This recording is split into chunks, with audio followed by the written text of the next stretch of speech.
Então vamos dar início. Boa noite a todos. É um prazer revê-los novamente. Hoje nós teremos um assunto muito importante, cujo título é Ter Fé em Meio à Tribulação. E temos um convidado especial, um seminarista da Diocese de Apucarana, que se chama Matheus Giacomelli. Matheus, seja muito bem-vindo e é uma honra tê-lo aqui conosco. Tenho certeza que a tua palestra será de grande proveito para todos nós. Tu pode abrir o teu microfone, por favor? Olá, boa noite. Me ouvem bem? Sim. Sim? Noite. Muito bem. Vamos iniciar então com uma oração. Irmão Michael, gostaria de fazer a oração inicial? Em nome do Pai, do Filho, do Espírito Santo. Pode deixar você. Ave Maria, cheia de graça, o Senhor é convosco. Bendita sois vós entre as mulheres, bendito o fruto do vosso ventre, Jesus. Santa Maria, Mãe de Deus, rogai por nós, pecadores, agora e na hora de nossa morte. Amém. Peçamos ao Filho de Nossa Senhora que ela abençoe o Mateus, que possa conduzir as suas palavras, que a Virgem Santíssima abençoe os nossos corações para acolher a palavra lançada pelo Mateus em corações férteis e agradáveis a Deus. Em nome do Pai, do Filho e do Espírito Santo. Amém. Amém. Obrigada, irmão Michael. Então, quando quiser, Mateus, estamos à disposição. Muito bem. Eu que agradeço a oportunidade de estar aqui com vocês hoje. Eu sou da turma do Michael, aqui no curso de Teologia no seminário. Começamos a estudar juntos como membros da mesma turma este ano. E é uma alegria poder partilhar um pouquinho daquilo que eu sei, que eu li, né, um pouco do que eu vivi também com vocês. Todo mundo consegue ouvir bem? Tá claro o som? Muito bom o som. Sim? Sim. Eu e o Michael, a gente tá na mesma sala. Qualquer coisa, vocês dão um alô ali para ele, que nós somos dois senhores para mexer com o computador e essas coisas, viu? Muito bem. Eu vou tentar projetar o slide aqui, aí vocês dão um ok se eles estão aparecendo, tá? Muito bem.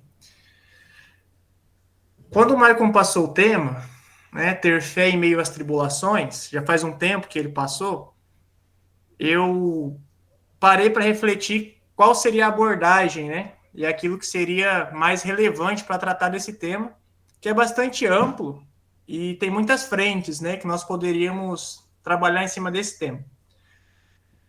Quando fala de fé, me veio de imediato na cabeça, e eu acho que é uma crise que nós vivemos hoje, que é uma certa dificuldade de conciliar a nossa fé em Deus, a fé cristã, católica, na existência de Deus, com a realidade do sofrimento que nos atinge.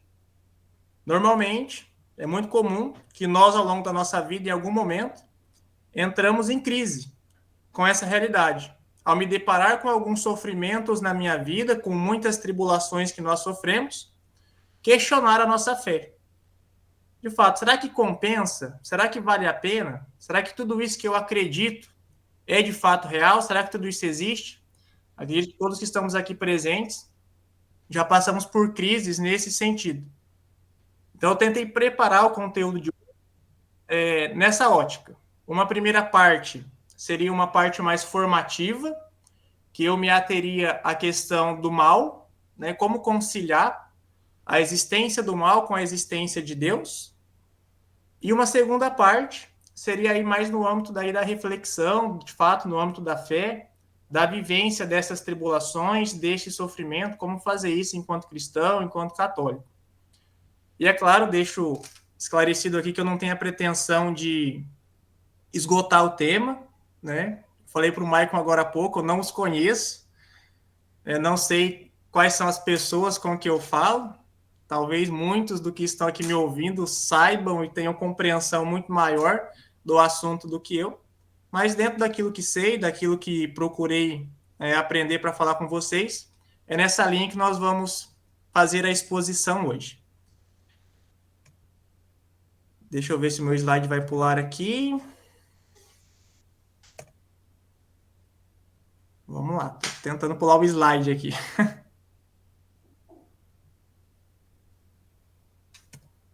Meu Deus, Michael, não pula. Só um minuto, gente. Deixa eu tentar pular o meu slide aqui.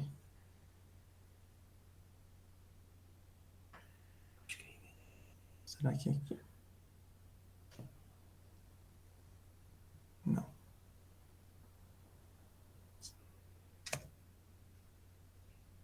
Muito bem. Foi, né? Pô. Muito bem. Ainda bem que a gente vai falar de fé, né? Não é sobre computação, senão não ia dar certo. Muito bem. Então, como eu dizia, a gente vai tratar sobre a existência do mal a princípio e a providência divina. Como conciliar essas duas realidades. Então, a primeira pergunta que nos toca, né? O mal, ele existe? Esse é um questionamento que perpassa, né, toda a história da humanidade, perpassa a história do cristianismo, é um questionamento que até hoje nós damos algumas respostas, porém não são respostas rápidas e nem respostas, às vezes, de tão fácil assimilação, né? Buscando responder essa pergunta, que a igreja tem de forma bastante clara, eu recorri a Santo Agostinho e também a Santo Tomás de Aquino. Os dois vão muito numa linha bastante semelhante, né? Então, o mal, ele existe de fato? Santo Agostinho ele vai dizer o seguinte, no seu livro Confissões: e procurando o que era a iniquidade, compreendi que ela não é uma substância existente em si, mas a perversão da vontade, que ao afastar-se do ser supremo, que és tu, ó Deus, se volta para as criaturas inferiores, e esvaziando-se por dentro, pavoneia-se exteriormente. Então, aqui Santo Agostinho está dizendo o quê? Que o mal, ele não existe enquanto substância. O que é enquanto substância? A substância é aquilo que faz a coisa ser o que ela é. É a coisa em si. É uma coisa que tem a existência por si mesmo. O oposto não o oposto, mas um paralelo com a substância seria o acidente. Quando eu digo homem, aqui eu estou falando da substância. Quando eu falo se esse homem é alto, é baixo, se ele é gordo, se ele é magro, se ele é moreno ou se ele é branco, isso é acidental. Isso pode mudar com o tempo. Agora, a substância, o homem permanece sendo homem. Então, Santo Agostinho está dizendo que o mal, propriamente dito, ele não existe enquanto substância, mas ele é uma perversão da vontade. Ele é como se fosse uma ausência de uma qualidade, de uma característica que a substância deveria ter, mas ela não tem. E aí um exemplo que nos ajuda a compreender muito bem, nos dá Santo Tomás de Aquino, na Suma Teológica, na questão 49. Se eu usar algum termo, alguma coisa que ficar confuso, vocês podem intervir, viu? Ou se alguém tiver alguma contribuição que esclareça melhor do que aquilo que eu disse, fiquem à vontade. Então, o mal não existe enquanto substância, tá? É o que Santo Agostinho diz. Para nós compreendermos melhor, Santo Tomás vai dizer o seguinte, ele vai dar o exemplo de uma perna que claudica, de uma pessoa que manca. E aí ele diz o seguinte: deve-se dizer que o efeito da causa segunda deficiente se reduz à causa primeira, não deficiente, pelo que tem de entidade e de perfeição, não pelo que tem de deficiência. Por exemplo, tudo o que há de movimento na perna que manca é causado por sua potência motriz, mas o que há de disforme nesse movimento não é causado por essa potência motriz, mas pela deformidade da perna. Assim também, tudo o que há de entidade e de ação em uma ação má se remete a Deus, como a sua causa. Mas não que há de deficiência não é causado por Deus, mas pela causa segunda deficiente. Parece bem complicado de entender, mas na verdade é bem simples. O que ele está dizendo? Vamos pensar na perna que manca, na perna que claudica. O claudicar, o mancar é o mal, certo? E qual é a origem desse mal? Ele existe por si mesmo, sozinho? Não. Ele é uma ausência de uma característica que aquela perna deveria ter, mas não tem. A sua fonte primeira, ela é boa, ou seja, a força motriz, aquela vontade, aquele impulso que faz com que a pessoa ande, isso é muito bom. Podemos dizer que aqui está a vontade de Deus, está nosso Senhor, certo? É algo bom. A força para fazer a perna andar é algo bom. Porém, em um determinado momento da vida daquela pessoa, aquela perna, alguma estrutura daquela perna, pode ser o menisco, pode ser o ligamento, pode ser uma cartilagem, ela se corrompeu. Ela perdeu uma característica que ela deveria ter para que aquela perna funcionasse devidamente como ela foi criada para funcionar. E ali se instala, então, um mal. Mas não que esse mal exista sozinho ou exista por si só. Esse mal, ele é, na verdade, a ausência de algo bom que aquela perna deveria ter, mas não tem. Então, nesse sentido, podemos dizer que o mal ele não existe enquanto substância, mas enquanto corrupção de algo bom, enquanto ausência de algo bom que deveria existir ali não existe. Tranquilo até aqui? Ou não fez sentido nenhum? Não, tranquilo, perfeito. Tranquilo? Muito bem, perfeito. Então, vamos dar seguimento quanto a isso. E aqui, eu coloquei uma definição, melhor, uma divisão dos 3 tipos de mal que nós temos, né? Uma forma de colocar uma forma mais esquemática na nossa cabeça quando nós falamos de mal, para não ficar algo muito genérico. Então, nós podemos falar de um mal metafísico, de um mal moral e de um mal físico. O mal metafísico, ele não é necessariamente um mal, no sentido como a gente está acostumado. Ele se resume mais a uma privação, que seria a privação da perfeição absoluta, né? Porque, por exemplo, quando a gente fala de metafísica, algo que é muito comum na metafísica são 2 conceitos muito importantes, né?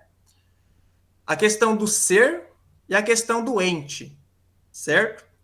O ser, vocês podem subentender aqui quando eu falar ser, no âmbito cristão a gente pode entender Deus, mas na filosofia a gente trata como ser, é aquele que sustenta tudo. É aquele que tudo cria, que tudo sustenta, que dá a existência a tudo aquilo que existe. Então, o ser, ele possui a perfeição absoluta. Todo o restante, no caso, inclusive nós somos ente. Ente é tudo aquilo que existe. Porém, não existe por si só. Ele é sustentado pelo ser. Então, o ser, ele sustenta o ente na existência. Nós podemos dizer que o ser, ele é necessário. Sem ele, nada existe. Enquanto o ente, não. O ente, ele é contingente. Ele existindo ou não, o mundo continua tal e qual. Eu, Mateus, sou um ente contingente. Se eu morrer hoje à noite, o mundo não vai se alterar. Ele vai continuar. Diferente do ser, diferente de Deus. Se Deus tira a mão, se o ser deixa de existir, tudo desmorona, certo? Então, quando a gente fala de mal metafísico, nós estamos dizendo de uma privação da perfeição absoluta, que só o ser possui. Na prática, o que isso significa? Um anjo. Um anjo, ele não é Deus. Ele tem a sua condição de criatura. Então, ele tem uma limitação de perfeição. Porque, embora ele seja um anjo, ele não é Deus. Eu, cada um de nós aqui, nós somos homens. Homens e mulheres, não somos anjos. Certo? Então, também existe uma limitação enquanto criatura. Eu ser mortal e não ser imortal são limitações, são ausências de perfeições que somente o ser possui. Tudo isso é um exemplo de mal metafísico, tá? Que não nos afeta de forma direta no nosso cotidiano. São reflexões mais abstratas, próprias do campo da filosofia, né? Também da teologia, se a gente for aprofundar mais. Esse seria o primeiro tipo de mal. O segundo tipo de mal é o mal moral. O mal moral, ele é o pecado, né? E o mal moral, ele tem como fundamento, ele depende da liberdade do homem. Então, nós temos uma lei moral, temos um segmento, a nossa moral cristã, católica, uma moral de segmento. Jesus nos deu o exemplo, e nós o seguimos. Somos chamados a fazer a vontade de Deus, chamados a seguir para a nossa finalidade, para a nossa meta, que é o céu. Quando eu rompo com essa amizade com Deus, quando eu rompo com esse segmento, ali se instala um mal, que é chamado de mal moral, que é o pecado, que é o rompimento com a amizade de Deus. E depois o mal físico, perdão. O mal físico, ele se refere às dores físicas, às dores corporais, aos nossos problemas propriamente físicos do nosso corpo, sendo o extremo deles, por exemplo, a morte. Na nossa doutrina cristã católica, o mal físico, ele tem como fonte, né, por assim dizer, o mal moral, que é o pecado. Foi por meio do pecado que a morte entrou no mundo. Se for para fazer uma comparação da gravidade desses males, o mal moral, ele é, assim, exorbitantemente pior do que o mal físico. Porque o mal físico, ele dura somente durante esta vida. Enquanto o mal moral, se eu morro em um mal moral, a pena desse mal, ela vai perdurar durante toda a eternidade. E aqui também é importante, de todos esses males, o único que tem pena, que é implicado uma pena, é o mal moral. O mal físico, ele não é querido por Deus, mas Deus o permite. Assim como o pecado, que é o mal moral. Deus não o deseja, mas permite que ele aconteça, porque sendo Deus, ele pode sempre desses males tirar algo muito melhor e superior para nós. Então, de forma bastante objetiva e direta, esses seriam os 3 tipos de males que nós podemos nos deparar. O mal metafísico, o mal moral e o mal físico. Sendo o mais grave deles, que deve ser evitado por nós, o mal moral.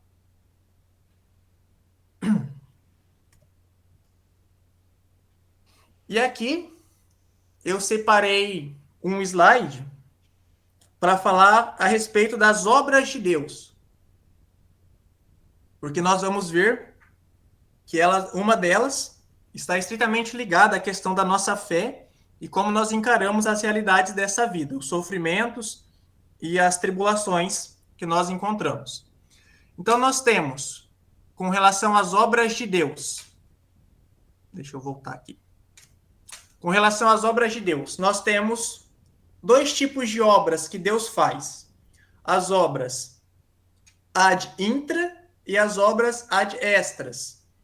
As obras ad intras, que nós não vamos nos aprofundar nelas, diz respeito às relações trinitárias, dentro da Santíssima Trindade. Então, as relações entre Deus, Deus Pai, Deus Filho e Espírito Santo. Essas são chamadas de obras ad intras, em relação à Trindade. O que nós vamos nos ater aqui é com relação às obras ad extras, ou seja, obras para fora de Deus. E elas são 2. A criação e a providência. São para fora de Deus, porque, como é óbvio para nós, a criação e a providência, elas partem de Deus em direção a algo, no caso nós. Então, a primeira obra de extra é a criação. Deus criou tudo. E quando nós falamos de criação, é importante entender que para se criar algo, isso sai do nada.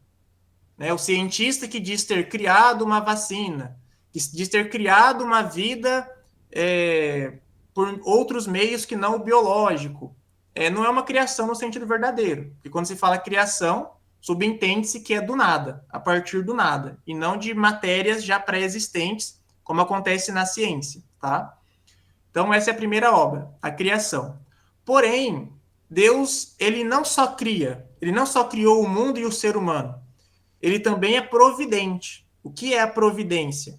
É esse cuidado de Deus para com a sua criação, visando que esta criação que ele fez, que ele criou, atinja o fim para o qual ela foi criada. Então, qual é a nossa meta? A nossa meta é peregrinar nesta terra e um dia contemplar Deus face a face no céu, alcançarmos a santidade, alcançarmos a glória eterna. Então, Deus ele vai prover meios que nós necessitamos para alcançar esse fim, para alcançar essa meta. Isso é a providência divina. Quando nós falamos que Deus é providente, é nisso que nós estamos acreditando, estamos esperando. Né? Quando eu estou sem dinheiro, né, e não sei como vou fazer a compra no final do mês. Não, Deus vai prover. É nesse sentido, que eu sei que ele não vai deixar faltar aquilo de que eu necessito. Porém, é importante perceber, né? É aquilo que eu necessito para minha salvação, não para o meu bem-estar. Né? Porque, eu estou querendo tanto um iPhone, Deus não providencia para mim. Né? A providência diz respeito à nossa salvação, à nossa meta última, e não aos supérfluos da nossa vida. E aí, e aqui eu finalizo essa parte mais formativa e um pouco mais, talvez, chatinha de compreender, existem 3 argumentos que se levantam contra a existência de Deus e a sua providência. Quais são esses argumentos? É o mal, a liberdade e o acaso. Então, as perguntas que se levantam é a seguinte: ora, se Deus existe, por que o mal existe? Será que se de fato Deus existisse, existiria o mal? Se os dois existem, então talvez Deus não seja tão bom assim, já que ele permite que o mal também exista. Ou se o mal existe, então é certo que Deus não existe, então ele não permitiria. Essas são as perguntas que podem surgir com relação ao mal. Também com relação à liberdade. Se Deus existe, ele é providente, o homem é livre de fato para fazer aquilo que ele deseja fazer, ou é escravo da vontade e da providência divina? São problemas que nós podemos levantar. E o outro é o acaso. São aqueles que defendem que tudo no mundo, no universo, acontece por obra do acaso. E não segundo uma inteligência que ordena tudo, de acordo com a sua vontade. As respostas que nós podemos dar, né? A do mal, de certa forma, nós já demos. O mal, ele não tem a sua origem em Deus. A origem do mal, ela é fruto da liberdade das criaturas. O homem foi feito livre. Então, quando ele usa mal esta liberdade, quando ele dirige a sua liberdade para coisas inferiores que não Deus, então daí brota algo mal, brota algo ruim. Então, o primeiro a fazer isso foi Lúcifer. Né? O pecado não é invenção humana, é uma invenção angélica. Eles foram os primeiros a se revoltarem contra Deus. E após a queda, eles nos tentam para que sigamos o mesmo caminho. Então, o mal ele não tem origem em Deus. Ele tem origem na liberdade do homem. E o segundo, a questão da liberdade. Também não é muito difícil de sairmos desse dilema, né? O que se entende por liberdade? Essa é a pergunta anterior que deve ser feita. Se eu tento responder essa pergunta com base na liberdade mundana, na liberdade secular do mundo, eu caio do cavalo, né? O que é ser livre de fato? Para nós, cristãos católicos, sermos livres é caminhar para o fim ao qual eu fui criado. Quem é mais livre? Aquele que faz o que quer ou aquele que tem forças para refrear os seus impulsos e os seus desejos? Obviamente que é o segundo, aquele que tem força para refrear aqui os seus instintos, né? Então, a liberdade cristã, católica, ela é quanto mais eu faço a vontade de Deus, mais eu sigo a sua lei moral, mais eu me aproximo daquele fim para o qual eu fui criado. Né? Se o meu computador resolvesse ser livre, se jogar na piscina, isso não daria muito certo. Ele estaria se distanciando do fim para o qual ele foi criado. Né? Estaria fazendo mau uso da sua liberdade. E Deus é tão bom que assim ele permite. Né? Se quisermos nos afastarmos dele, somos livres para isso. Um dia, o meu reitor da filosofia, ele disse algo que nos chocou um pouco, mas é mais pura verdade, né? Falando do inferno, ele dizia que o inferno é a garantia da liberdade do homem. Né? A gente entrava na questão de que Deus, se Deus sustenta tudo, então sustenta até o inferno na existência? Também. É o lugar destinado àqueles que querem para todo sempre estar apartados de Deus. Então, se eu não quero estar junto de Deus aqui nesta vida e nem na vida futura, tem um lugar preparado, reservado para mim, como consequência da minha rebeldia e do mau uso da minha liberdade. E a questão do acaso, que é ainda mais fácil de nós entendermos que ela não é contrária à existência de Deus, né? Em que sentido? Existem aqueles que falam, né? É o acaso que rege tudo, nada é a providência. É um argumento furado. Por quê? Primeiro, o acaso, ele não explica nada. Eu atribuir algo ao acaso, eu me esquivo de dar uma resposta. É como se diante de uma vidraça quebrada, eu dissesse, quem quebrou a vidraça? O acaso. Mas como assim o acaso quebrou a vidraça? É nítido que algo quebrou aquela vidraça. Então, o acaso não explica as coisas. Um segundo argumento contra o acaso ele não se repete, né? Nós vivemos em um mundo onde existe uma ordem, onde as coisas elas se repetem sucessivamente. Se tudo fosse fruto do acaso, as coisas não se repetiriam e não aconteceriam da forma como elas acontecem. E um terceiro ponto, o racional.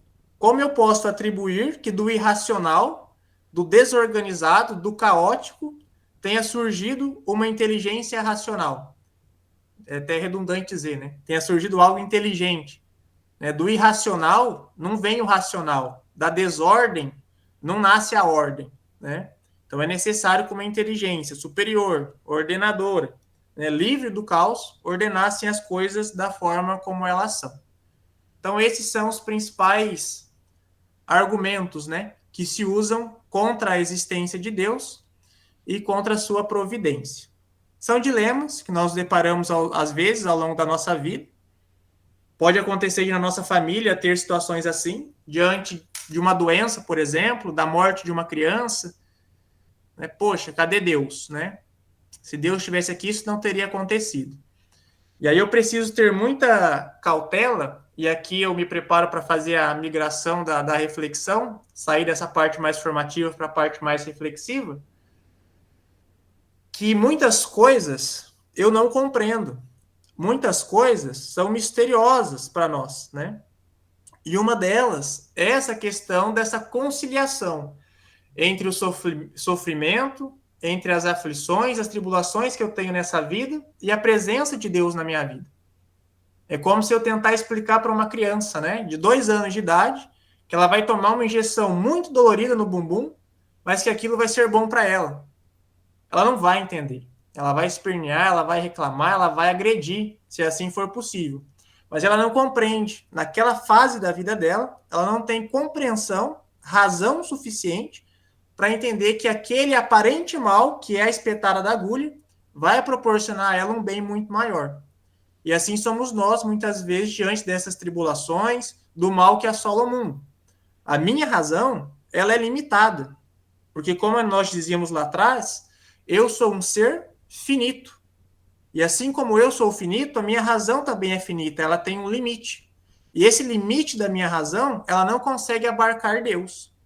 Eu não consigo compreender Deus em sua totalidade. Dizer isso seria uma soberba sem tamanho. Eu consigo conhecer algo de Deus, mas não consigo conhecer Deus em sua totalidade.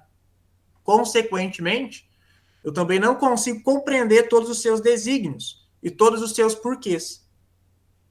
E aí, para nos auxiliar e para finalizar essa parte mais formativa, eu trouxe uma citação que foge um pouco à regra. Eu trouxe uma citação do Senhor dos Anéis. Não sei se todos aí conhecem. Talvez já tenham visto os filmes ou alguns dos livros, né? Mas essa citação está no primeiro da trilogia, na Sociedade do Anel. Para quem já viu, vai fazer sentido. Para quem não viu, esse trecho diz respeito a uma conversa de um jovenzinho, do Frodo, com um mago bem idoso, que é o Gandalf. E eles estão falando do Gollum, que é uma criaturinha que já foi um homenzinho bom, um homenzinho normal, mas que se corrompeu e fez muito mal a algumas pessoas, inclusive ao Frodo. E aí o Frodo diz isso que está escrito ali. Seja como for, agora ele, o Gollum, é tão mau quanto um orc e apenas um inimigo. Ele merece a morte. E aí o Gandalf responde: merece. Imagino que merece. Muitos que vivem merecem a morte, e alguns que morrem merecem a vida. Você pode dá-la a eles? Então, não seja ávido demais por conferir a morte em julgamento, pois nem mesmo os muito sábios conseguem ver todos os fins. Eu achei essa passagem, essa citação muito bonita e já me fez refletir quando eu li o livro um tempo atrás, porque remete a essa questão da providência e de como muitas coisas fogem ao nosso entendimento. Nem mesmo o mais sábio consegue ver todos os fins. Quem de nós aqui pode se arrogar o título de sábio para dizer que aquela tribulação, aquele sofrimento, aquele aparente mal não tem sentido nenhum, não tem fruto nenhum? Conversava com um rapazinho esse final de semana, ainda jovem, que há um tempo atrás tinha tentado suicídio, né? E hoje ele está muito bem, graças a Deus. E eu perguntava para ele se aquele rapazinho de um tempo atrás via as coisas como ele via hoje. E ele disse que não. E aí eu perguntei para ele o que teria sido dele, né? Que injustiça ele teria cometido consigo se tivesse tirado a sua vida naquele tempo lá atrás. E ele realmente chegou à conclusão que ele teria sido injusto com ele, porque hoje ele vê as coisas de forma diferente. E também assim somos nós. Hoje eu não compreendo o que acontece, mas a minha razão é limitada. Deus sabe aquilo que me acontece e sabe que talvez lá na frente tudo isso vai fazer sentido. E guardem isso no coração, porque o último slide, para finalizar, eu vou retomar essa ideia do esperar para que algumas coisas fiquem claras na nossa vida. Nessa primeira parte, tranquilo? Alguém gostaria de tecer algum comentário? Tem alguma pergunta? Se eu souber, eu respondo. Se eu não souber, eu falo que eu não sei, sem nenhum problema. Alguma contribuição?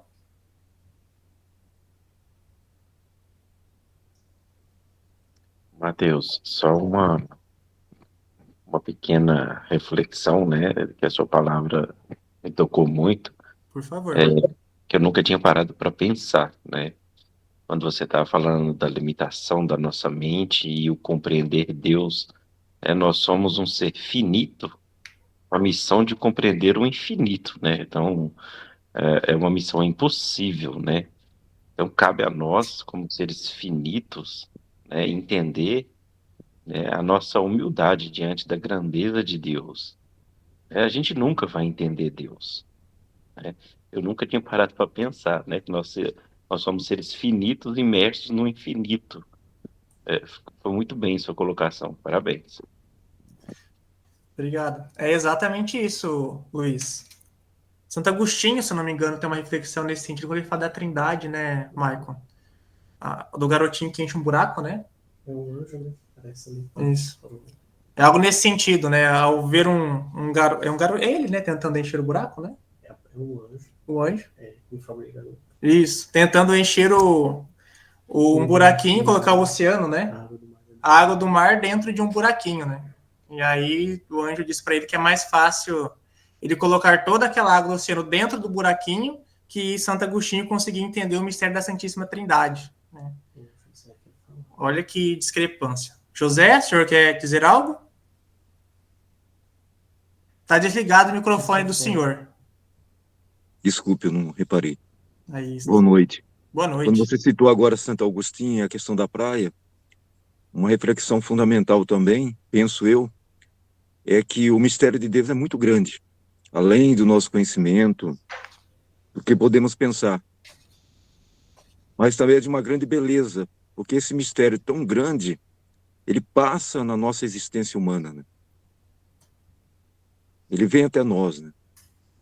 Então, a grandiosidade se torna pequeno e passa para a nossa existência cotidiana, né? Exatamente, seu José. E passa desapercebido às vezes nos nossos olhos, né? Participar da Santa Missa, por exemplo, que mistério não é esse, né? Saber que o próprio Jesus se faz presente na Eucaristia. Quantas vezes nós recebemos a Eucaristia, às vezes até um pouquinho diferente aquilo que está acontecendo. A confissão, olha que coisa grandiosa, eu me confesso, o padre diz algumas palavras, e eu que padeceria eternamente no inferno pelas penas do meu pecado, se ele for mortal, saio dali justificado pelos méritos de Jesus. Isso é um mistério gigantesco, né? Que às vezes a gente passa desapercebido.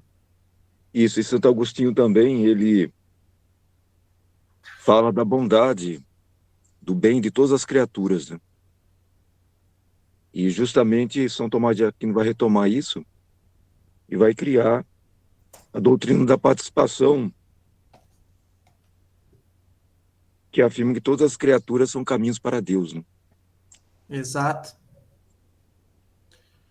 São Boaventura vai em uma linha bastante parecida, quando ele fala que Deus deixa naquilo que ele criou vestígio, imagem e semelhança. Então é vestígio de Deus, tudo aquilo que Deus criou, ou seja, as plantas, o mundo, tudo é vestígio de Deus. É imagem de Deus, toda criatura que pode conhecer a Deus. Então já se restringiu somente ao homem, porque só o homem pode conhecer a Deus. Porém, é semelhança de Deus todo e somente aquele que se encontra na graça de Deus. Então isso é também muito bonito e vai na linha disso que o senhor dizia. Podemos aqui então dar seguimento e nos encaminharmos para a segunda e última parte da nossa reflexão. Então vamos em frente. Então agora numa parte um pouco mais reflexiva e tentando trazer para a realidade daquilo que nos foi proposto, das tribulações e manter a fé. Então o primeiro ponto, deixa eu pular o slide aqui que eu esqueci de pular. Isso aqui é bastante fruto de algumas reflexões pessoais que eu tenho feito com relação à minha vida, mas eu acho que se baseia naquilo que a igreja também ensina. Diante de um sofrimento, diante de uma tribulação, e aqui eu estou falando perto do Michael, né? O duro de você morar com a pessoa é que ela sabe as suas fragilidades, né? Vou fazer um combinado com ele que ele abstrai aquilo que às vezes eu falo e daquilo que eu consigo colocar em prática na minha vida, né? Mas diante de um momento de tribulação, de sofrimento, é tomar consciência de que aquele momento da minha vida é um período de sofrimento e de tribulação.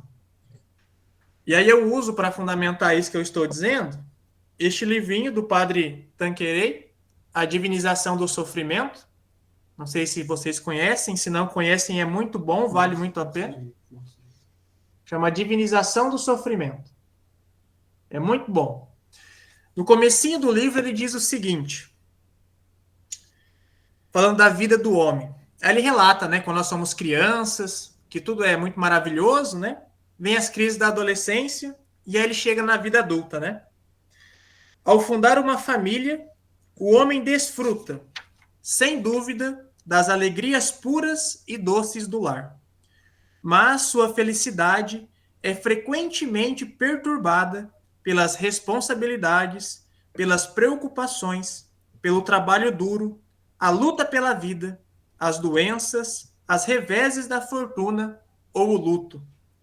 À medida que sua vida prossegue, invadem-no as preocupações, as decepções, as angústias do coração, e ele começa a compreender que esta terra de exílio, onde estamos, apenas de passagem, é realmente um vale de lágrimas. Eu achei muito bonito quando li esse trecho também, e acho que serve para esse momento, e vai na linha disso que eu dizia. Colocar a mão na consciência diante da tribulação, por exemplo, faleceu um ente querido, meu casamento se acabou, uma amizade se desfez, uma situação que me desagrada, mas eu não posso fugir dela. Colocar a mão na minha consciência e dizer para mim mesmo, Mateus, fulano, cicrano, este é um momento de dificuldade na sua vida. Este é um momento de sofrimento, este é um momento de tribulação. Paciência. Não tem muito o que fazer. Basicamente isso. Diz o ditado popular, aquilo que não tem remédio, remediado está. Se eu consigo aplicar o remédio, eu aplico.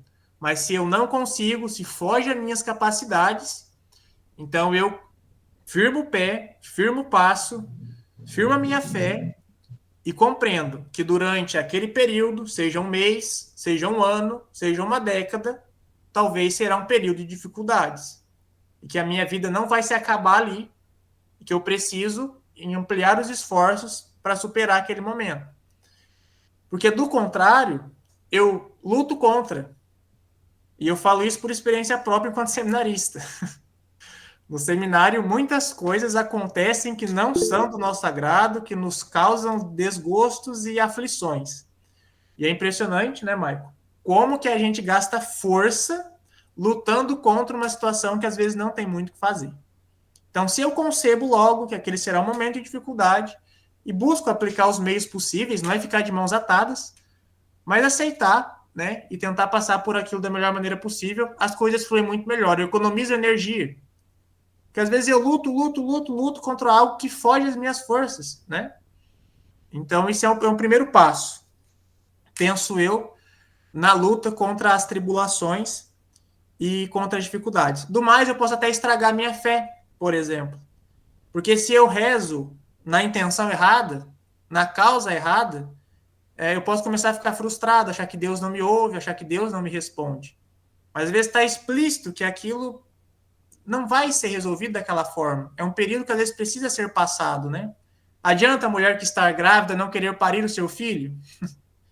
Né? Serão 9 meses, talvez um pouquinho menos, dependendo do caso, de um certo sofrimento. As mulheres que estão aqui, que são mães, sabem muito melhor do que eu. Acompanhei minha irmã em 3 gestações, sei que não é fácil. Adianta dizer que não dá, que não vai resolver. Tem que ser vivido o período, né? Então, assim também são alguns outros sofrimentos da nossa vida. Vai fazer uma contribuição? Só uma contribuição.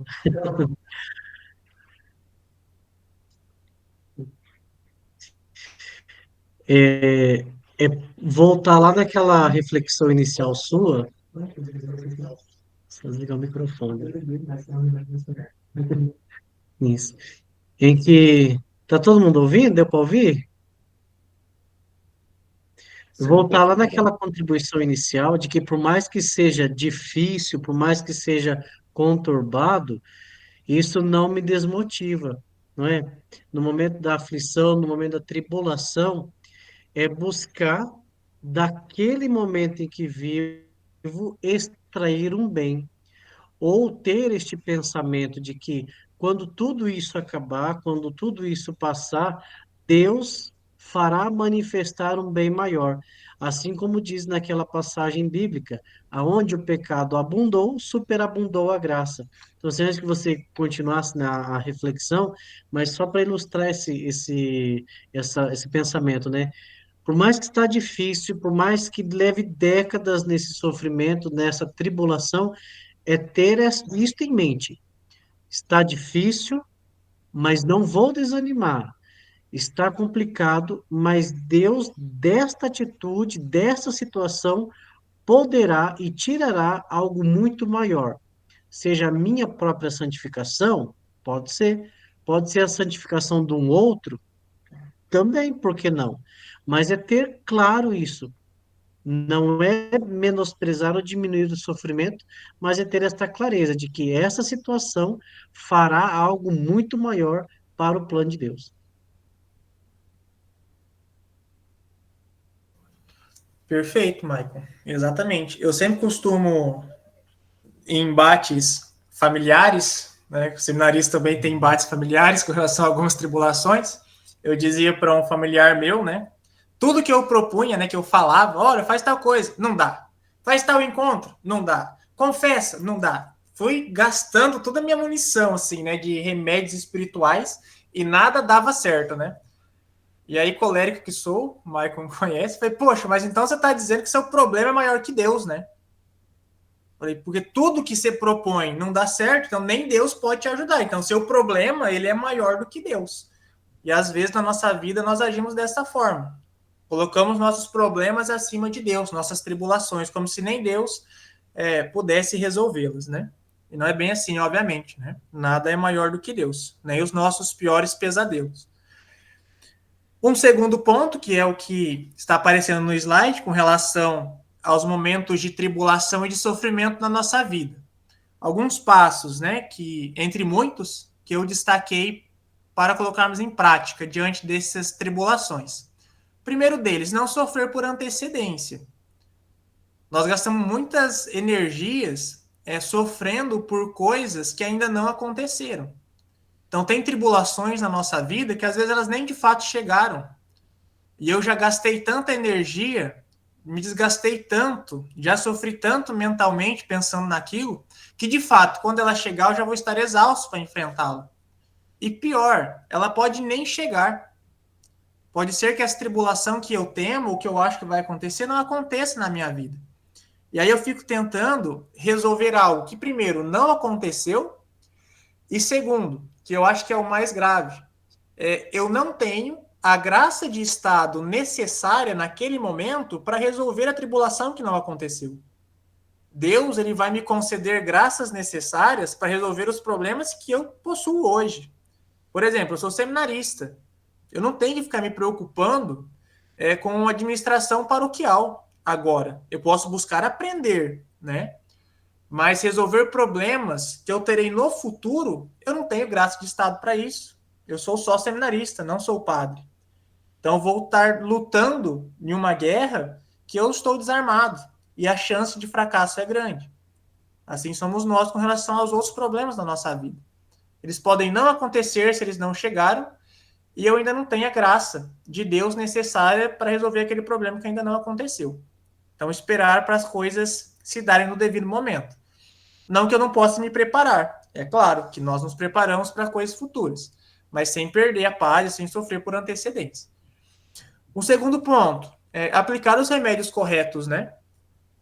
Se a coisa já está ruim, se a tribulação já está difícil, se o sofrimento já está grande, aí o abençoado vai lá e aplica os remédios errados, né? O casamento já está ruim, aí para resolver ele adultera a esposa, né? Bebe, se droga, entra em jogos, só piorou tudo. Estragou mais o casamento, deixou marcas, feridas que dificilmente vão ser apagadas, né? Então, aplicar os remédios corretos.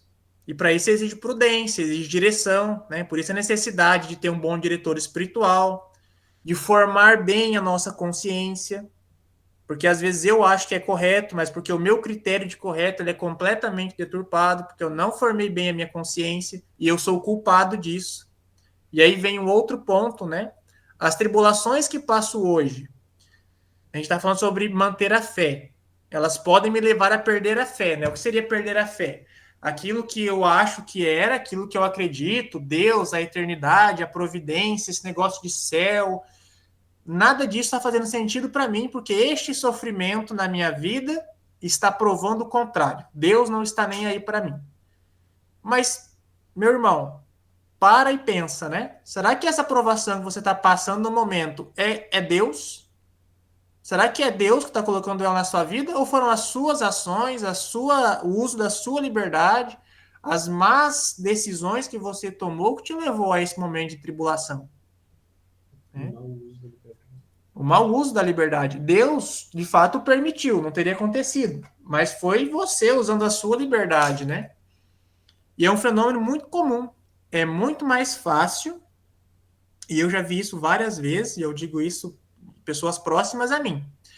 Eu bater na igreja, bater em Deus, renegar a minha fé, do que assumir as consequências dos meus atos. É muito fácil eu dizer que Deus foi mal comigo, que a igreja me obrigou a isso, que a igreja me obrigou aquilo, quando na verdade foram as minhas ações que foram ruins. Porque o contrário disso vai exigir que eu olhe para dentro de mim e me acuse. Digo, olha, Mateus, você errou, cara. Você tomou uma decisão errada, você foi infeliz, né, nessa tua escolha e essas são as consequências. É muita imaturidade, às vezes, da nossa parte.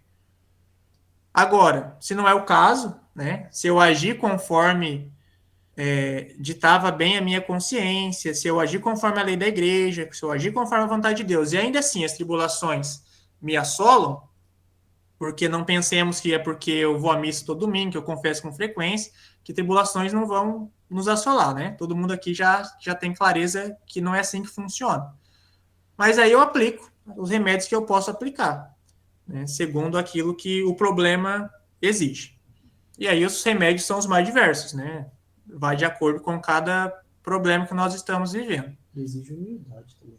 Exige humildade. O Maicon cochichou aqui que exige humildade, né? E de fato, né? Sem humildade, a humildade nos faz santos, né? A soberba nos condena e nos separa, né? Isso exige humildade, exige vida sacramental, exige vida de oração, porque é muito complicado. Às vezes fica sem o que falar para a pessoa, né? A pessoa está num momento terrível na vida dela, mas aí não faz nada que vai no sentido contrário, né?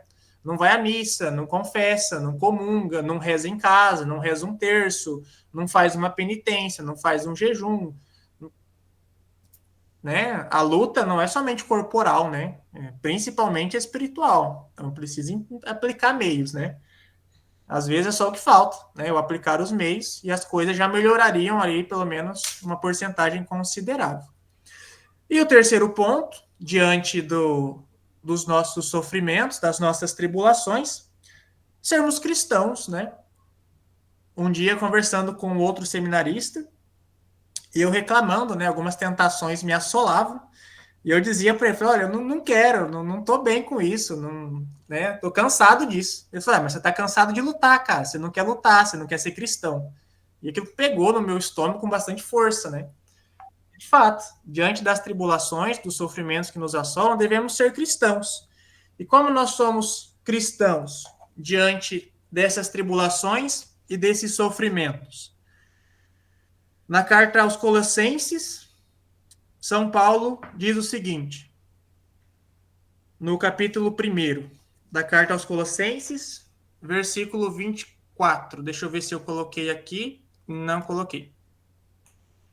Ele diz assim, agora regozijo-me nos meus sofrimentos por vós e completo o que falta as tribulações de Cristo em minha carne pelo seu corpo, que é a igreja. Olha que bonito. São Paulo, ele se regozija dos seus sofrimentos. E ele nos orienta, assim como ele, a completarmos aquilo que falta aos sofrimentos de Cristo. Nesse mesmo livro aqui, do Tanqueray, ele tem uma explicação muito bonita sobre essa passagem, né? Não é que Cristo não sofreu o suficiente, mas ele sofreu enquanto cabeça do corpo místico, do qual nós somos os membros. Então, eu, enquanto membro de Cristo, não sofri tudo aquilo que eu poderia sofrer por ele. O sofrimento que falta, não falta a ele, enquanto cabeça desse corpo do qual nós somos os membros, mas falta a mim, enquanto membro, unir os meus sofrimentos a ele. Porque se eu sou membro deste corpo, se eu sou membro do corpo a qual ele é a cabeça, então nós formamos juntos um só corpo. E a mim falta esses sofrimentos. Por isso que falta também a ele, neste sentido.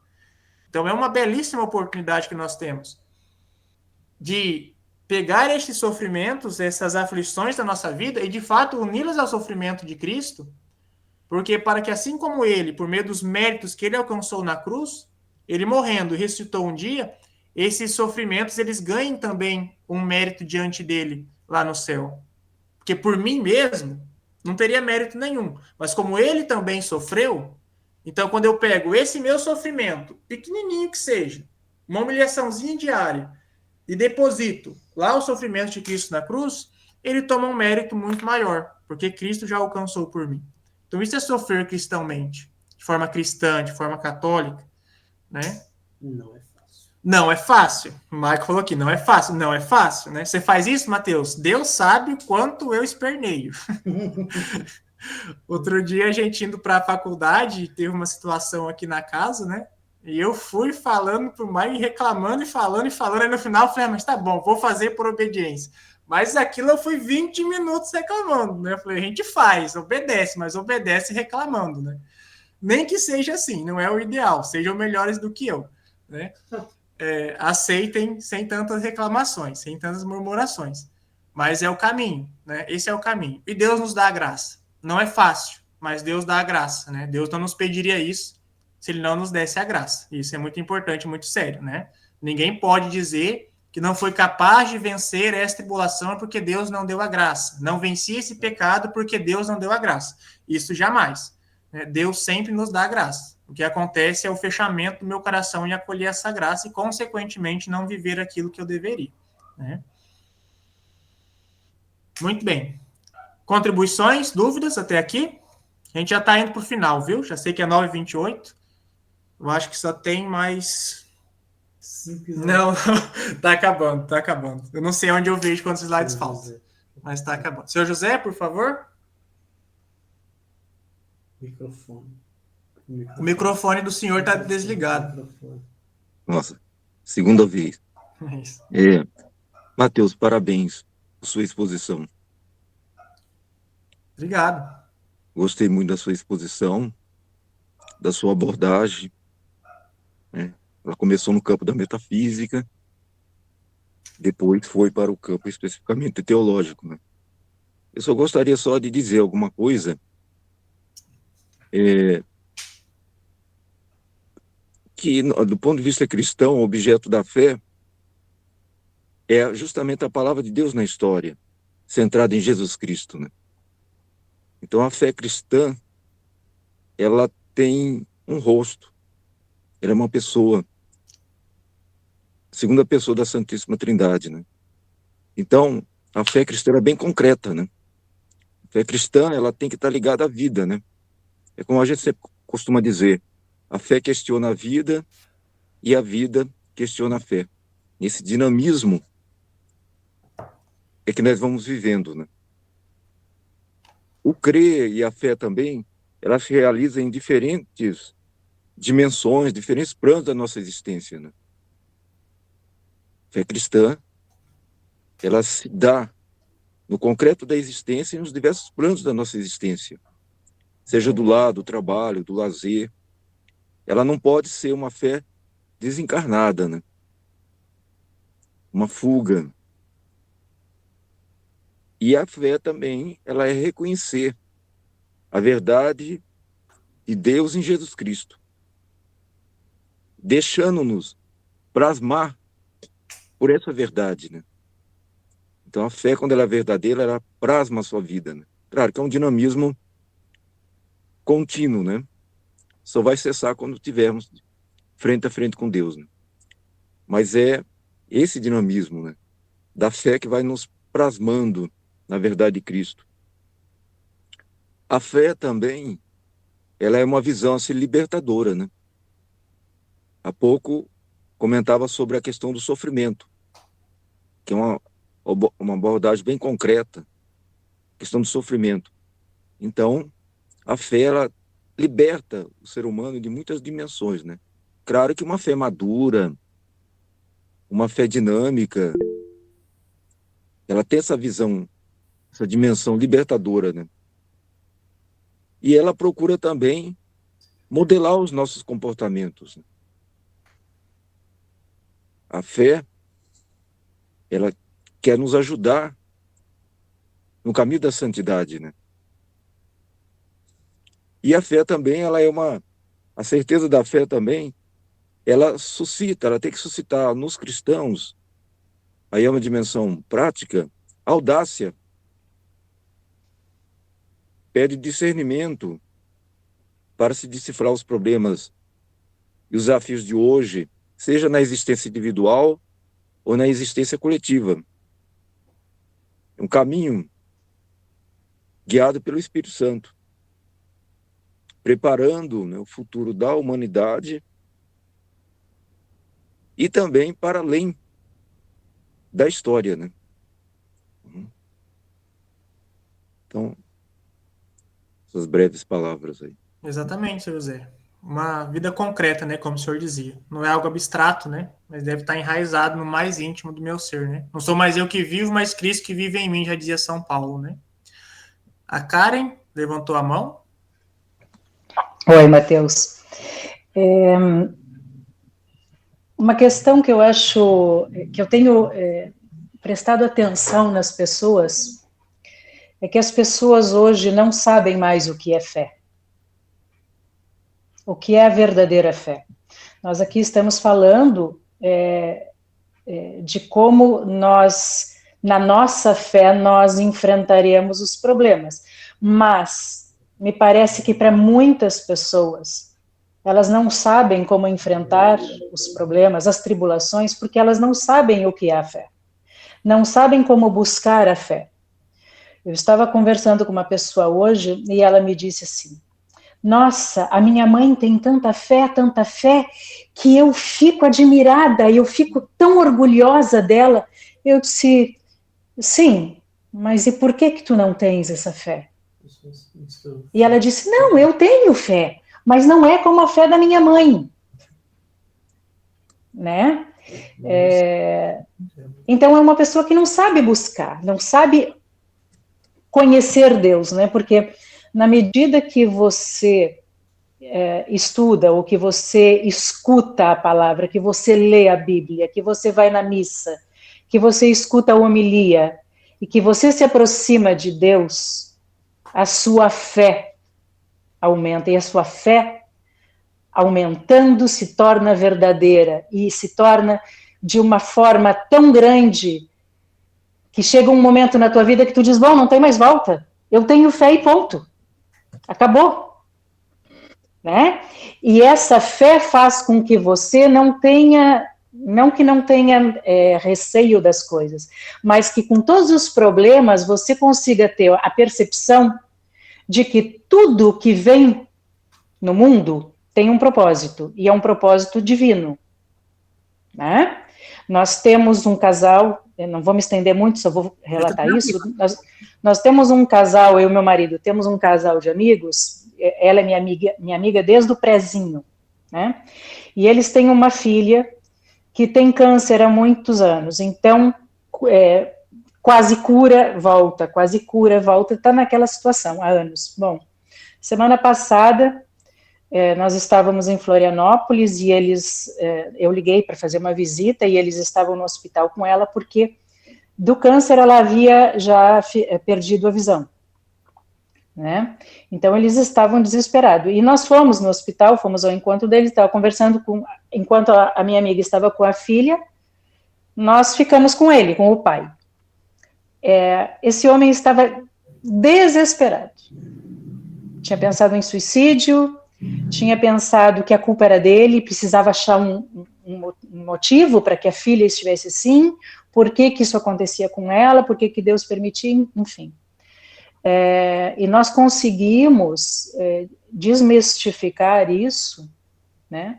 Inclusive, eu disse para ele que é um momento extremamente difícil e muito delicado, mas que se ele colocasse Deus no centro, ele conseguiria passar por isso com mais tranquilidade, mais confiança, porque tudo tem um propósito.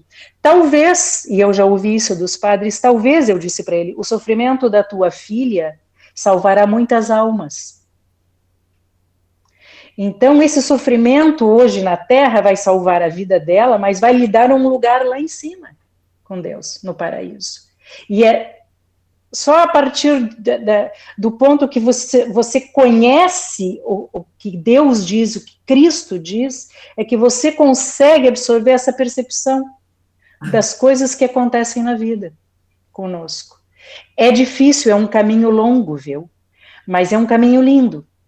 É um caminho que todos deveriam seguir. Então, é importante o que nós fazemos, a SOT faz da evangelização. Nós temos, né, o Evangelho do Dia, e eu sempre publico para que as pessoas vejam nas redes sociais e que escutem. Porque se você não fizer isso, você não vai conhecer a verdadeira fé. E aí, nas tribulações, você vai cair. E você não vai salvar a sua alma. Tá? Essa é a minha contribuição. A senhora foi certeira no que a senhora disse, né? E eu acrescento que o problema, primeiro, o nosso povo carece de catequese, né? Ninguém está tendo catequese decente hoje em dia. E essa questão da fé, eu preciso ter uma fé, acreditar de fato, primeiro em Jesus Cristo, quanto verbo encarnado, Deus que veio ao nosso encontro. Isso já acontece que muita gente não crê verdadeiramente nisso. Crer uma fé, como o Maicon dizia aqui do meu lado, é um sentimentalismo, né? Misturo muito a fé com sentimentalismo. E sentimentalismo leva ninguém a lugar nenhum. Pode começar, mas depois termina. Então, reconhecer que Deus veio ao meu encontro. Depois a fé na igreja, né? As pessoas não têm fé na igreja. Ah, você é católico ou evangélico? Ah, eu sou cristão. Chega a me dar origiriza ouvir essa frase, sabe? Eu sou cristão. Meu irmão, não é assim que funciona. Né? Se você crê em Jesus Cristo, né? Crer na igreja é uma consequência posterior. Né? E eu preciso ter uma visão vertical desse mundo, né? Eu não posso ver o mundo só na horizontal, só no imanente, porque a fé só tem sentido se tiver um céu depois, se tiver uma vida após esse mundo. Se não tiver, a fé não tem sentido nenhum. Eu vou mais viver a minha vida, fazer aquilo que me dá na telha fazer, porque não tem lógica nenhuma eu me privar disso, sofrer aquilo. Né? Então a fé só tem sentido em vista da vida futura, que foi isso que a senhora dizia. E isso hoje né, a gente está mais preocupado em... Até medo de falar, mas em plantar árvore, né, em cuidar do cachorro, cuidar de bebê reborn, essas palhaçadas, né, são coisas ridículas que não... enfim. A senhora foi certeira na pontuação. Você quer? Muito bem. Dando seguimento, então, para a gente não... Eu estou sem... Mas eu sei que vocês têm horário aí, né?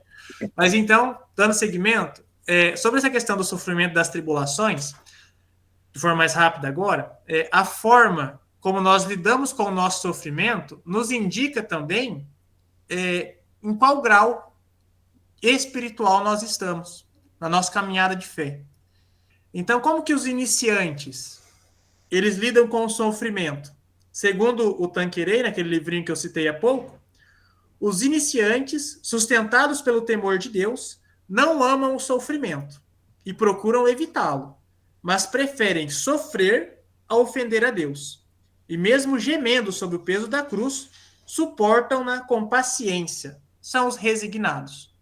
Então, aqueles que são iniciantes na caminhada de fé, e talvez aqui a maioria de nós, suportamos os sofrimentos, não o buscamos, mas quando eles chegam, eu prefiro sofrer do que ofender a Deus. Eu sou paciente e resignado frente ao sofrimento. Aqueles que são mais avançados ou adiantados na fé, eles já dão um passo além. Sustentados pela esperança e pelo desejo dos bens celestes, e sabendo que cada sofrimento tem para nós um peso eterno de glória, ainda não buscam a cruz, mas a carregam de bom grado e com certa alegria. Então, eles já dão um passo além. Também não buscam a cruz, mas quando ela chega, já a carregam com bom grado, com mais alegria, não de forma tão murmurenta, igual a pessoa que vos fala. Os perfeitos, que são aqueles que já estão lá bem avançados, nas moradas mais altas, eles dão um passo muito mais bonito e maior do que todos nós. Guiados pelo amor, ou seja, pela caridade, eles vão mais longe, para glorificar a Deus a quem amam, para conformar-se mais perfeitamente a Jesus Cristo, eles antecipam as cruzes e desejam-nas e as abraçam com ardor. Então, aqueles que são avançados reconhecem a beleza da cruz e o quanto a glória ela nos alcança na eternidade. E eles a buscam. São exemplos os mártires, por exemplo, que buscavam até e desejavam o martírio. Né? Os santos, né, que fizeram o martírio branco. Né? Isso. O quão longe nós estamos, né? Ao menos eu, Mateus, estou, de buscar, né, as cruzes como eles buscavam. Então, hoje, né, fica de reflexão, né? A forma como eu estou enfrentando os meus sofrimentos apontam para qual realidade, né? Sou um iniciante? Sou um pouco mais avançado? Já estou um pouco mais perfeito? Se eu estiver muito longe da perfeição, então é um sinalzinho, né, para a gente começar a aprender a sofrer melhor essas dificuldades. E interessante notar, né, que os perfeitos, eles são os iniciantes, eles são pacientes, os avançados, eles têm esperança, e os perfeitos têm amor, têm caridade. Então, para a gente saiba sofrer com mais perfeição, é necessário o amor. Só o amor suporta todos os sofrimentos. Aqui eu trouxe de forma, vou passar bem rápido devido ao horário, alguns exemplos, né? Poderia ter trazido muitos, né, que a Sagrada Escritura traz, mas esses foram que me tocaram ao longo da minha vida, de pessoas que sofreram, né, e que de certa forma nos deixam um bom testemunho. Então trouxe a passagem do Simão, de Cirene, né? Ao saírem, encontraram um homem de Cirene chamado Simão e o obrigaram a levar a cruz de Jesus. Quantas são as cruzes e os sofrimentos que nós, de certa forma, somos obrigados, né? Que nós não procuramos, que nos são impostos por outros, pela vida, pela providência, né? E que nós nos vemos, às vezes, naquela situação. Meu Deus, como que eu vim parar nessa situação? Né? O que foi que eu fiz que eu estou aqui, sofrendo isso? Então, também o Simão, né? Também o Cirineu, ele foi obrigado a carregar a cruz de Cristo, que nós possamos, não de forma obrigado, né, mas ao nos vermos diante de situações que nós não desejávamos, não murmurar contra aquela cruz, mas que desse encontro inesperado, como foi o de Simão, que retornava do campo, também a nossa fé possa crescer, possa frutificar. Às vezes é isso que Deus espera de nós, não a murmuração, mas o aumento da nossa fé. Um outro exemplo, também de forma rápida, que não está na Sagrada Escritura propriamente dita, mas a tradição fez chegar até nós, que é a passagem de Verônica, né? Ela que enxuga o rosto de Jesus quando ele está indo rumo ao Calvário. Esse é um trechinho que eu tirei da Via Sacra do Bento XVI, de 2005. Na sexta estação ele diz assim: não se deixa contagiar pela brutalidade dos soldados, nem imobilizar pelo medo dos discípulos. É a imagem da mulher bondosa, que perante o turbamento e escuridão dos corações, mantém a coragem da bondade, não permite ao seu coração de entedebrecer-se. Eu achei isso magnífico, eu já comentei com o Maicon outra vez. Esse gesto de bondade, imaginar a Verônica indo com um lencinho enxugar o rosto ensanguentado de Jesus enquanto ele carregava a cruz. O que isso muda no processo todo? Aparentemente não muda nada, mas mostra que Verônica não se deixou influenciar por aquele ambiente caótico de briga, de brutalidade, de maldade. Ela ainda no sofrimento, vendo seu Senhor ser crucificado, ela conseguiu ter um gesto de bondade. E quantas vezes nós, enfiados nas nossas tribulações, nos nossos problemas, nos nossos estresses, nós deixamos de fazer pequenos gestos de bondade. Quem nunca deu um grito com a criança quando estava numa discussão? Coitadinho, não tem nada a ver com aquela situação. Quem nunca deixou de fazer um gesto de caridade porque estava em um mau dia? E a Verônica vem nos mostrar que mesmo nessas tribulações, nós podemos e devemos manter os nossos corações voltados para o bem. Mesmo se ela estivesse rodeada pelo mal, ela continua sendo boa. Rodeada pelo mal, Verônica continuava sendo boa. E por último, o exemplo, o do bom ladrão, né? São Dimas. Pregado na cruz, junto com Jesus, estavam ele e mais um. Ambos padeciam o mesmo mal, ambos tiveram o mesmo destino final ali, pregados na cruz, ambos eram ladrões. O que mudou, né? A eternidade deles, né? Isso é importante frisar. Não foi os próximos 5 minutos, mas foi a eternidade deles. O que foi que mudou?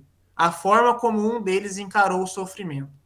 A forma como um deles lidou com aquele momento de dificuldade e que nem era de forma injusta, segundo nos relata a Escritura, né? Eles roubaram, eles estavam pagando por aquilo que fizeram, enquanto Cristo estava sendo crucificado de forma injusta. Mas ele reconheceu ali a oportunidade da sua salvação e soube aproveitá-la, né? E sem muito tempo, e em meio a sofrimentos. Ele conseguiu reconhecer o seu pecado, pedir perdão, e naquele mesmo dia, estar junto no céu com Jesus. Nós possamos também, exemplo do bom ladrão, sermos, né, esses bons ladrões que se arrependem dos seus pecados e voltam a Deus, né? Nem que seja no último instante da nossa vida, nós possamos reconhecer a bondade de Deus e nos voltar para Ele.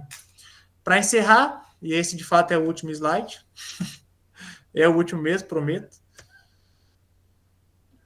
Eu trouxe, para arrematar tudo isso, a citação deste livrinho aqui, que é muito bom, viu? Recomendo profundamente. Chama Abandono à Divina Providência. Ou ao contrário, Abandono à Providência Divina. É muito bom. Muito Eu tenho bom. esse livro, é muito bom. O senhor tem, né? Tem, tá até aqui. Maravilhoso. Muito bom. Então, diante de toda essa realidade, né? Desses sofrimentos que nos assolam, a nossa fé que às vezes fica abalada, as coisas que nós não compreendemos, o que fazer, né? Ele nos dá um conselho muito bom. E aí ele diz o seguinte: tudo tem significação, tudo tem sentido perfeito. Esta linha termina aqui, porque assim deve ser. Não falta nenhuma vírgula, não há um ponto que seja inútil. Assim o creio presentemente. E quando o dia da glória me revelar tantos mistérios, então verei o que agora não compreendo, senão confusamente.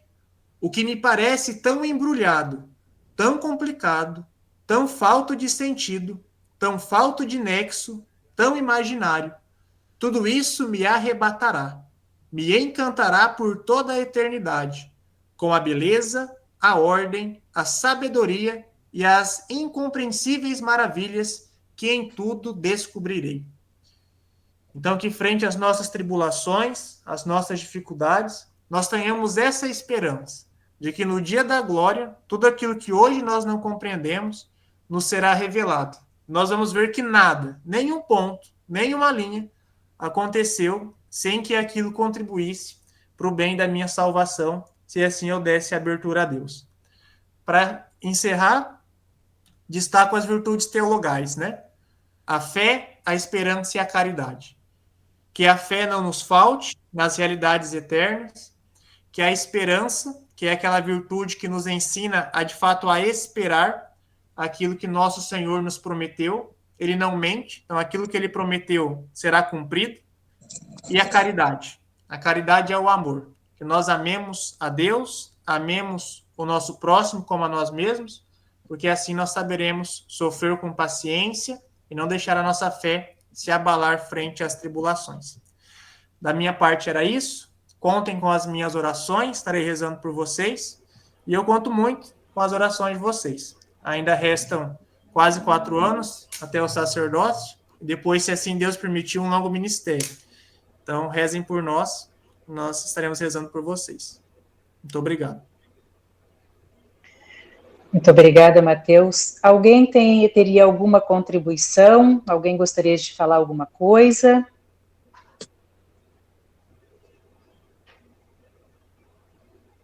Ninguém? Eu. Pode falar. Então, a partir dessas últimas colocações, só lembrar que a fé, ela propõe para cada ser humano que ele saia de si mesmo, nas diversas situações existenciais. O ser humano tem que sair de si mesmo, superar os seus limites e seu egoísmo e sua autossuficiência, né? A fé é sempre essa entrega, essa abertura, esse abrir os horizontes, buscar novas perspectivas existenciais, né? Claro, como é a fé cristã, ancorada na verdade de Jesus Cristo, né? Nele toda a verdade do homem se revela, né? Então, nesse sentido, né? A fé como abertura para que o homem supere a si mesmo, né? Em todo esse processo.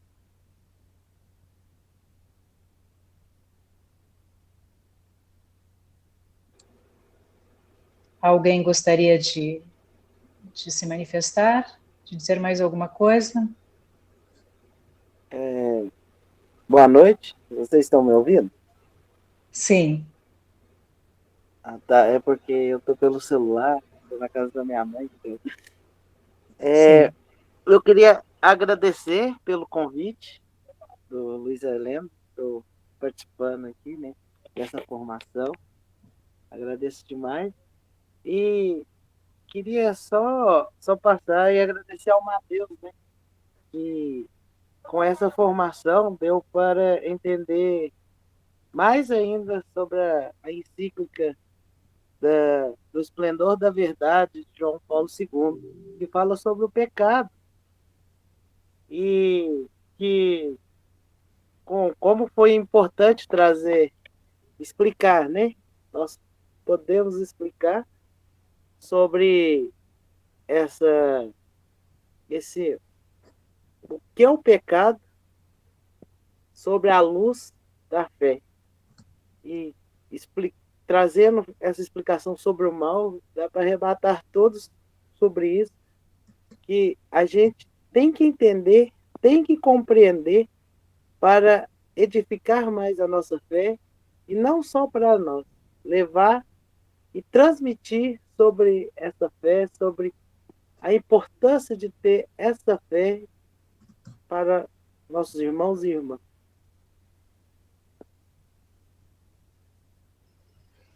Obrigada, Mateus. Mais alguém gostaria de se pronunciar? Irmã Karen, Sim. gostaria de agradecer ao seminarista Mateus, né? As belas palavras sobre a formação, luz para nós nesses dias tão difíceis que a gente está passando, né? E eu só passar para agradecer ele e lembrar, né, aos irmãos e irmãs do nosso encontro anual da sorte em setembro, vindouro, né, 12, 13, 14, aqui no nosso querido Bom Despacho. Obrigada pelas palavras, irmão Joel. Eu conheço minha iniciação, Frei Agnus Michael, foi em Bom Despacho, e eu adorei aquela cidade. Eu fui muito bem recebida e me senti em casa. Então, se vocês tiverem oportunidade de estarem lá, eu sei que vocês vão ter o mesmo sentimento que eu, com certeza. Mais alguém? Irmão Luiz Heleno, gostaria de se manifestar? Mais alguém? Não? Então, Mateus, eu agradeço. Oi. Eu vou perguntar ao Mateus, é esse livro aqui, ó, do Santo Agostinho, As Confissões? Sim. Santo Agostinho? Sim. Isso. Sim. Eu gostaria, Mateus, de te agradecer imensamente. Essa tua palestra veio assim num momento muito importante que todos nós estamos passando e que vamos continuar passando, né? Daqui para frente, eu acredito que as coisas vão se tornar mais difíceis pelo combate espiritual que nós já estamos iniciando e que eu acredito que vai se intensificar, né? Então, é importante que nós compreendamos a importância de buscarmos a verdadeira fé, de conhecermos a verdadeira palavra, para que não sejamos enganados. Porque os falsos profetas virão, né? E aquele que não estiver com o coração e a alma preparada vai cair, sucumbirá. Então é importante que nós conheçamos a nossa fé católica, cristã católica, né? Então agradeço imensamente a tua palestra e os teus esclarecimentos. Muito obrigada. Nós podemos encerrar então com a oração com o nosso querido Frei Maico, por favor.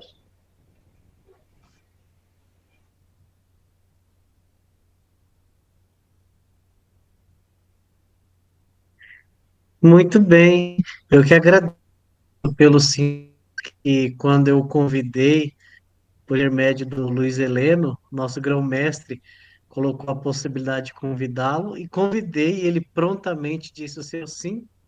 A gente teve um pequeno de horários da casa e tudo mais no intro passado, né, semana passada, Mas hoje deu certo, com a graça de Deus. E que peçamos, então, a proteção do nosso guarda, que para afugentar o mal para longe, para nos proteger, nos guardar de todo tipo de perigo, embustes e ciladas de Satanás. Que São Miguel Arcanjo, com a sua divina providência, interceda junto a Deus a cada um de nós, pelas nossas aflições e tribulações, para que nós não viemos a murmurar, reclamar, nem mesmo blasfemar, mas com o auxílio do nosso anjo da guarda, possamos ter a graça do entendimento, da inteligência para superar, transcender essas dificuldades. Em nome do Pai, do Filho, do Espírito Santo. São Miguel Arcanjo, defendei-nos do combate. Sede o nosso refúgio contra as maldades e ciladas do demônio.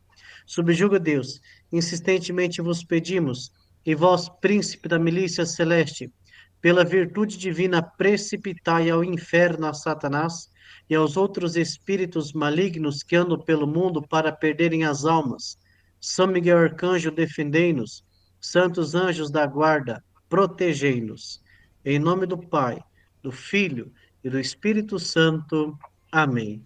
Louvado seja nosso Senhor Jesus Cristo, para Para sempre sempre seja seja louvado. louvado. Não nobis Domini, não nobis. Amém. Deus Muito obrigada a abençoe. todos. Boa noite. Boa noite a todos. Muito obrigado, boa noite.